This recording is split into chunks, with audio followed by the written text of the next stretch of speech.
Jesus said to his disciples, "The kingdom of heaven is like a treasure buried in a field, which a person finds and hides in, and goes out of joy, goes and sells all that he has and buys that field." The kingdom of heaven is like a merchant searching for fine pearls. When he finds a pearl of great price, he goes and sells all that he has and buys it. The gospel of the Lord.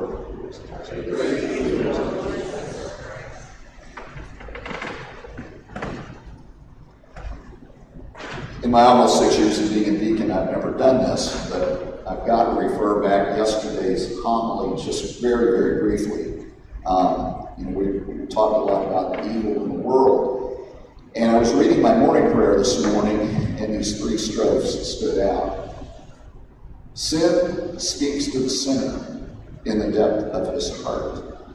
There is no fear of God before his eyes. He so flatters himself in his mind that he knows not his guilt. In his mouth are mischief and deceit. All wisdom is gone. He plots the defeat of goodness as he lies on his bed. He has set his foot on evil ways. He clings to what is evil. I think that's appropriate, or at least ways it was to me, from what we talked about yesterday, and the evil in the world. Today we celebrate the feast of St. Ignatius, and I really like St. Ignatius because he's a noodler. He was, as he grew up, he was reading these kind of romance novels where, the hero comes and he rescues the damsel in distress and wins her heart, and he's the brave soldier that goes out and leads the campaigns and is the hero of the battle. And that's all he read growing up. I mean, he just absorbed it. He was obsessed with it. And as he became of age, he became a soldier. And he goes out onto the field, and this is in the early 1500s, 1525, 26, something like that. So anyways, he's out on the field, and a cannonball comes along, and it smashes one of his legs.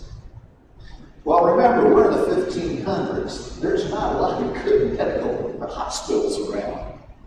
So his convalescence took him an entire year of basically laying in bed after the initial medical treatment.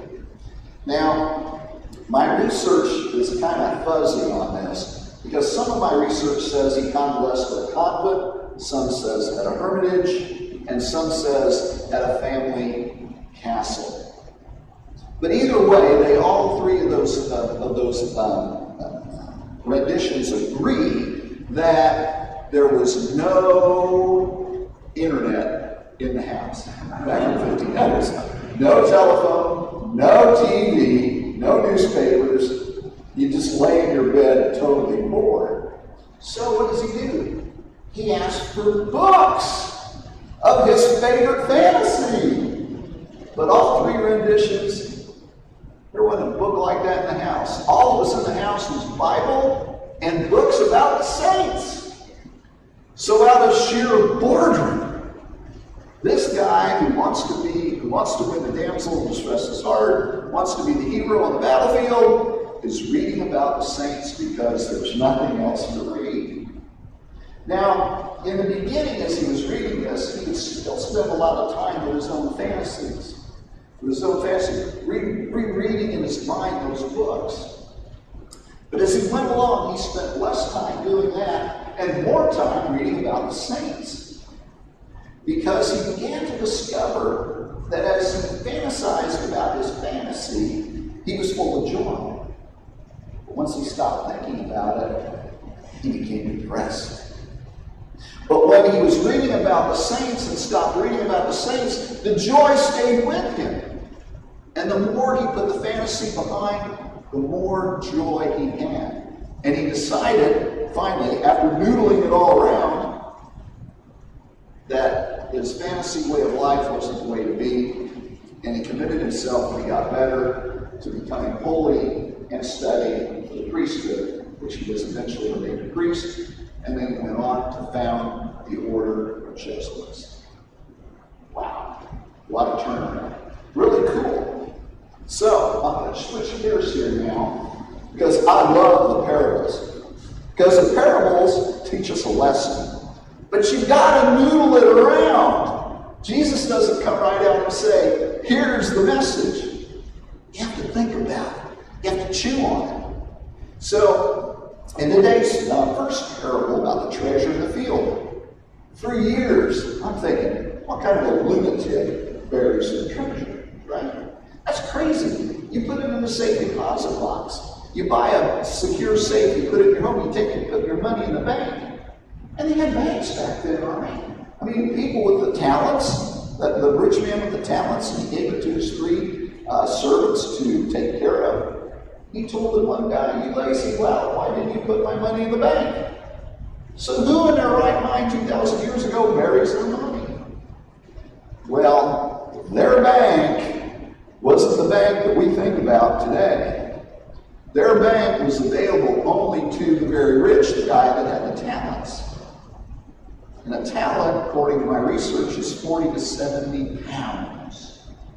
So if you think about 70 pounds of gold at today's prices, you're looking at about 2.5 million.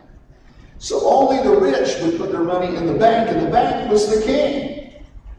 And if he thought the king would be successful on his campaign, he would give him the money, he would finance his campaign, he'd go out and conquer, take the booty, and you got your interest. You didn't walk in there as a poor man with 2 or 3 or 4 or 50 shekels and say, I want to put this in the bank. Only the rich. So the poor men, the people of middle income, would bury their treasure, would bury their money. And that's how it happened. So who's going to go out and dig up somebody's field? I mean, think about it, 5-acre field, and you're just randomly digging. Chances are, the fellow in the parable was a foreman for another farmer. He worked for him. He was all over the fields, probably saw some disturbed ground that wasn't disturbed. Just kind of remembered that. Farmer died, son didn't know about it. He buys a field. Sells everything he has. And of course, the guy with the pearl, the merchant, he goes along and he sells everything he has to buy 1 pearl. That's not being a good businessman.